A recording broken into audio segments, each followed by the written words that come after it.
Last week we were working on fixing up this 2056. This is what it looked like in case you've already forgot. It was hammered out. Parts were missing, everything was rusty, missing bolts. It was just a pile. Well, this week we're going to finish up the paint job on it and make it look absolutely gorgeous. Follow along with me. I'll show you what it takes to get the thing looking as beautiful as this right here. I'm Ron with Classic Model Trains. It's Monday right now. I'm going to get started on this thing so I can get more stuff done this week. We're going to start putting the black on it. It's going to take a lot of black, so I bought some of this right here, and it is an oil base.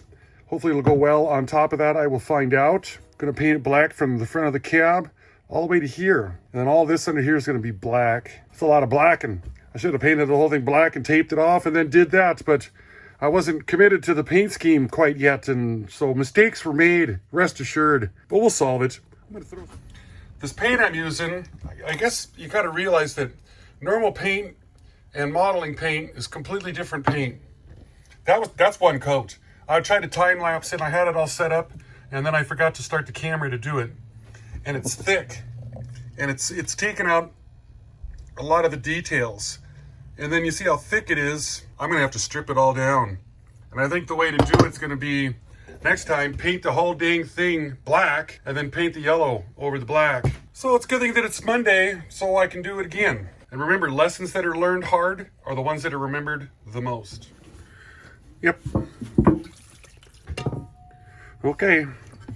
Shoot. It's coming off really pretty good. Probably ain't gonna take the yellow off because it's fully cured. It's engine enamel. I might have to warm up the Ultrasonic. We'll give it some time just to see if it loosens that up. Well, more prep time here. Now we've got it all stripped out.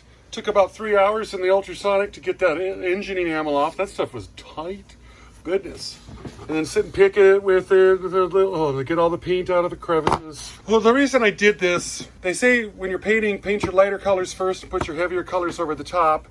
And I had to have like 6, 7 coats of that yellow to get this to all be covered. And it didn't need primer. And then it was already thick.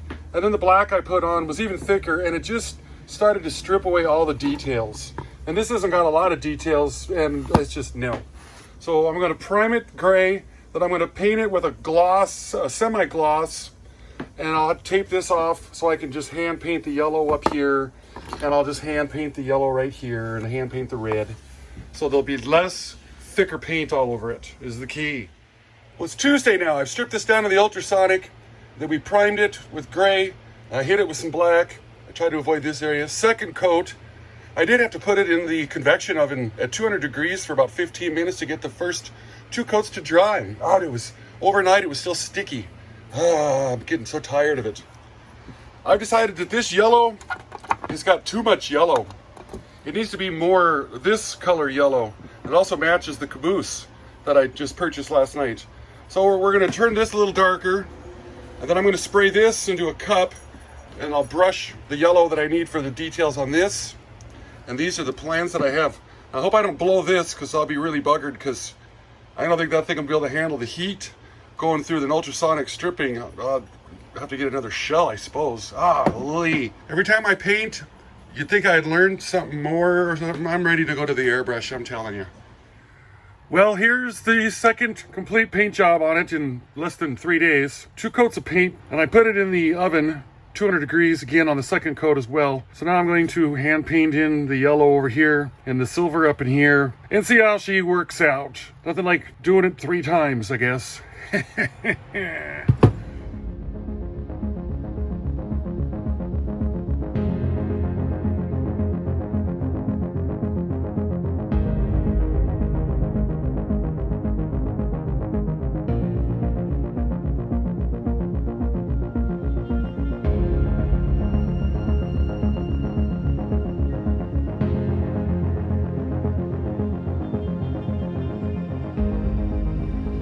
Today is now Wednesday. That time lapse I did, it showed the first coat and a little bit of second coat going on this. And I did it within like the repaint times of repaint within 30 minutes. Well, what would happen is that I'd get the fresh brush paint on and then it would thin out the first coat and then it would just smear it. So I had to wait overnight to see if this idea is going to work again.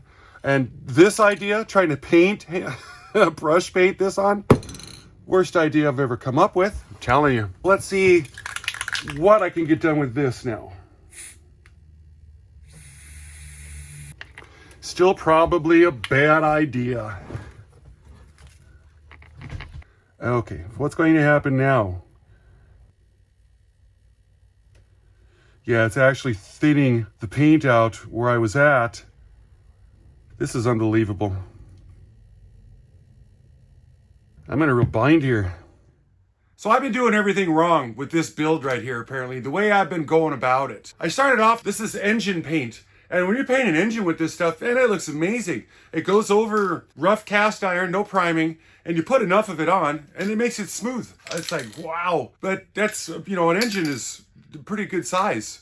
And this steam locomotive isn't. It filled in all the details on it. When I painted the thing yellow, I had to put so many coats of yellow over that thing, you could hardly see anything anymore. And then I had to paint the whole thing with black. Well, I didn't use this black, but I used that oil base, and it was thick. And geez, this thing looked like a plastic toy that you just drag around on the floor with a rope or something like that. It was terrible. So we put it in the ultrasonic cleaner, cleaned it all up, and I came back at it again. This time using, of course, the Ace, this type of paint here, the Ace, and I used a primer, and I used the black.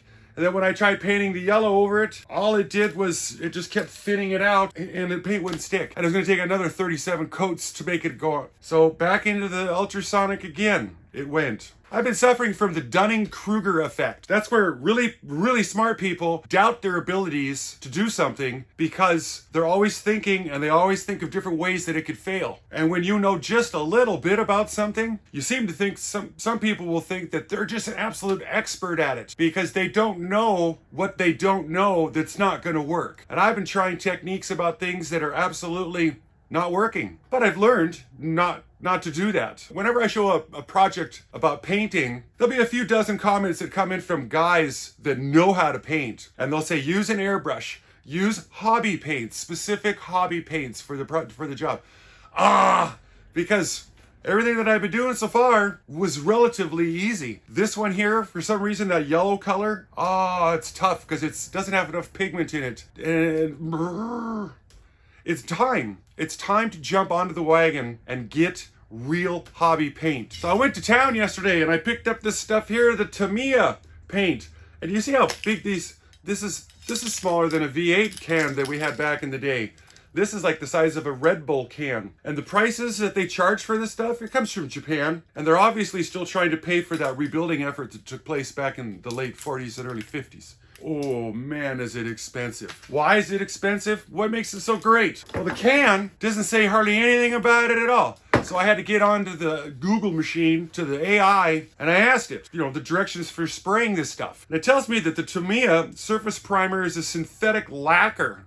Synthetic lacquer? It's nothing like my synthetic multi-purpose lube, is it? Super lube. It says that it dries incredibly fast compared to typical hardware store enamels. Okay, so I really don't know much about lacquers, specifically synthetic lacquers or enamels. I know one you use water to wash your brush with, and I know the other one you gotta use paint thinner or gasoline. What? No, don't do that. It says that it contains hot solvents and timing is everything to prevent it from lifting or crazing. Says it's super important to put down a light mist of your primer,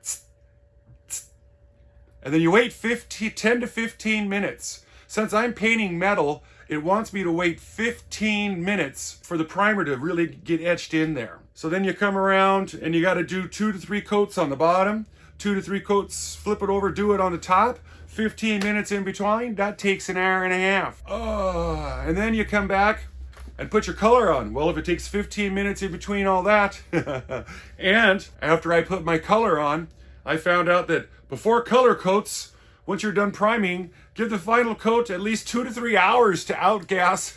Dang it. Before you start spraying the actual color. Ooh. See, I like to paint and get it done. Done. I want to be done with it, but it's just time. If I want to make really higher end paint jobs, like when you go to a car show and you see them cars that you can, look at that, you can see your reflection in it. Well, that's the level I want to get to. So I got to start practicing the techniques that this takes to do that. Let me show you what I did. So right now it's Thursday. So Wednesday, I stripped it again and I was up most of the evening painting it. out in the dark, outside, with a flashlight in one hand and a spray can in the other, trying to get it in the wind. Take a look at this. So now, would you look at that? That is a semi-gloss black. And the details, you can still see them. You can still see all the rivets and stuff like that. Yes. The front pilot, the lot, yes. That's exactly. I'm happy with this so far. Model Masters, acrylic paint. I accidentally went and sprayed that with the yellow that I had, the Ace, because it works great on plastics and stuff.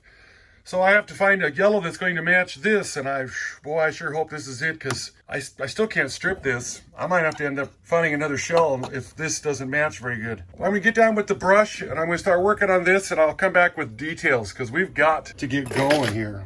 I did spend a bunch of time, and I painted the rig, the wheels on this. Got the red going on. The red on the front pilot is taking place here. Oh, I got one side. Yeah, I'm really kind of behind. This is the third attempt. So third time's a charm here. 2 failures beforehand. So I'm going to paint like the wind and be back with details later on. We are about halfway through the video. Right now is an excellent time to do classic model trains. Classic model of the week. Do you guys know who this is? If you do, put it in the comments down below. If you don't, hang out with me and I'll let you know who it is at the end. Today is the 4th of July weekend. I spent all day yesterday painting, so I've got updates. This is like 9 coats of yellow on it, and it looks a lot better probably on video than it does in real life, because since it was put on with a brush, it's thick. I don't know how a person would ever tape off something like this, especially this area right through there. That would be tough to do. We still got to put the silver on it. I finalized these wheels right here. And the way you do it is you come through over here and you paint them, and then of course you spill, or it spills out into the hub. So then you get some really thinned out flat black and you daub it in there and you kind of slosh it around. And then when you do that, you make a little bit of a mess. So then you got to put another little light coat of red on wherever you messed it up at. This doesn't have any black in between the spokes, and this one does. Oh, so we got to do that. That takes about half an hour, 45 minutes. Here is the pilot coming out. I got 1 coat of red on it up in here. Yeah, that's really coming together. Ordered in parts from the train tender. We had to put them expedited post because I needed to make sure I get them for this weekend. This truck, this spring underneath there was shot when we first got it, which allowed this to hang on the ground. And it probably shorted out on the center rail. And that's probably why they bent it the other direction, instead of just fixing it like it's supposed to. Got the little red wheels poking out there just a bit. Fronts have got both. I think 2 coats of red on them. I got to keep painting a little bit today, and then I can take the rest of the day off, and I'll probably take maybe tomorrow off because it's 4th of July. So I wanted to just touch base real quick. We'll keep plugging away on this video so we can get it out on Monday. This tender right here, I showed it in a video a while back ago. Look what it does. This is just my analog control, and we put some juice to it. And it does this. And it's got optics on the bottom of it on a wheel, so that when it moves, and people wanted to know what that is. See, you got the whistle, the bell. So I took a picture of it and I fed it to the Google AI, and it come up and it because people want to know what the model number of this thing is, and I didn't know, because it doesn't have anything on the bottom of it right here other than this. Go ahead and set your brakes up. And it's got a battery backup on it also. So when I fed it to the Google machine, it was able to read this, and it tells me that this PLCC chip is for command steam for a Hudson. So it's a Hudson tender is what that says, although that doesn't have 6 axles on it. It also says the date code is somewhere between 2003 2004, and it gave us this model number right there for the RailSounds 4.0, the New York Central J3 Hudson. That's what I said. So this is a TMCC sound operated tender, which makes old stuff sound awesome. Sure. So I'm super excited about getting that for this.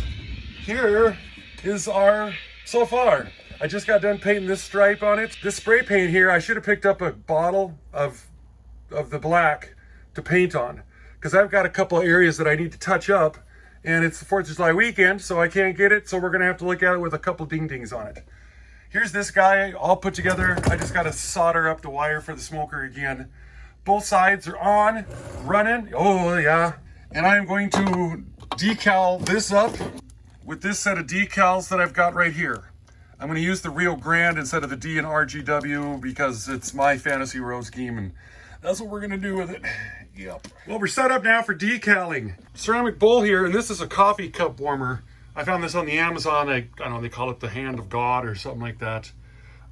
It keeps the water warm since this takes a while. The microsol, the micro set is up. I Googled up, of course, more Bumblebee patterns, and they don't use the Rio Grande with the wind-swept. What I'm trying to say is I'm not going to use these. I guess I got to go to these to make it more the way that it is. That decal set is for a box car, is what it is. So we're going to end up this up here, and then we're going to put 2 stripes down underneath of it like so. And decaling is slow and painful, so I'm just going to do it off camera and then tell you about all the mess ups that I did. You apply the micro, wait a second, you put micro set on first, you paint it down, then you put your decal on it, smooth it all out, let it dry, and then you use the micro sol second, and this will make it makes it better. It finishes it. It makes the decal really soft, and then it'll transform into the little rivets and stuff like that. A lot better. So I'm going to get doing this and wait and we see. We're pushing Sunday at 4:15 right now because I wait till the last minute to do everything. I wonder where Jack and Diane grew up at. But I tell you, if you ever want to lose your mind, use decals and make your own numbers up to stick on the side of them. Oh, that takes forever. Let me bring you in here. We got to make it the same number that it was, 2056. You see how you can kind of see that the thinness of the decal? You can see the part that's opaque, catch it in the right light. This stuff makes that go away. You got to put one on, and then you got to let it dry just enough, and then you put the next one on, and then it floats and makes the other one move, and then that took like half an hour because you got to sit around and wait each time in between them all. This came out nice. Then I forgot, I got to paint that coal. I'm running out of time here. Man, oh man. Well, it's been a week. I've been working on this thing for 7 days now, painting. It takes a long time to paint, especially when you mess it up twice. I got the decals all kind of set in just enough. They're still probably a little wet and some of the paint might be a little sticky, but look at that. We gotta get it and warm it up, stretch its legs a little bit. We were scheduled to take it over to Dave's house. And when Dave found out about this is when he was watching the video from last week when I said I was going to take it to Dave's house. And he'd already taken his track down on his layout because he's busy redoing it. So that took my big loop from me. Luckily enough, I happen to have some track stashed around here because I sold everything off here 3-4 months ago for the old gauge stuff. I found some track. So I say we take it outside, run it around this big loop, the storm passed, the sun is up a little bit, and let's see how nice she looks.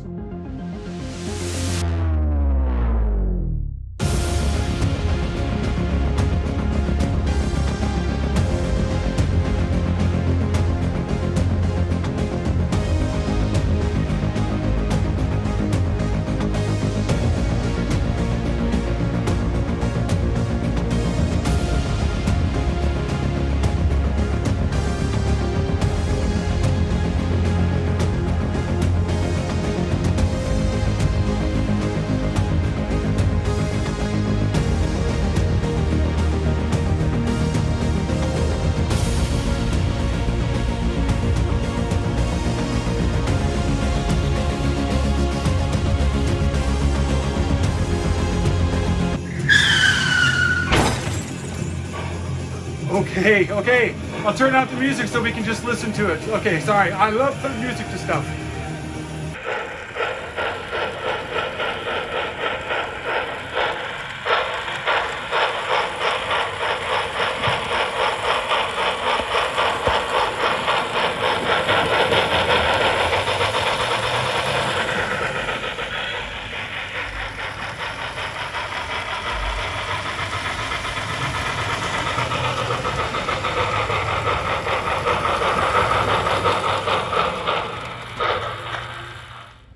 Man, did that come out nice. Holy moly, it looks even better on video than it is in real life. I tell ya. It was worth it. It definitely was. I'm kind of an old-fashioned feller. I like my females without a willy, and I like my steam locomotives with a caboose. And I ordered up this beautiful looking thing right here, but thanks to the holiday weekend, I didn't get here in time, so I had to clean up that old Lionel one and throw it on behind there. Ah, it just was absolutely gorgeous. This puts one more custom paint job in my talent bank. The more you do it, the better you're gonna get at it. Mistakes are made, and that's how you learn.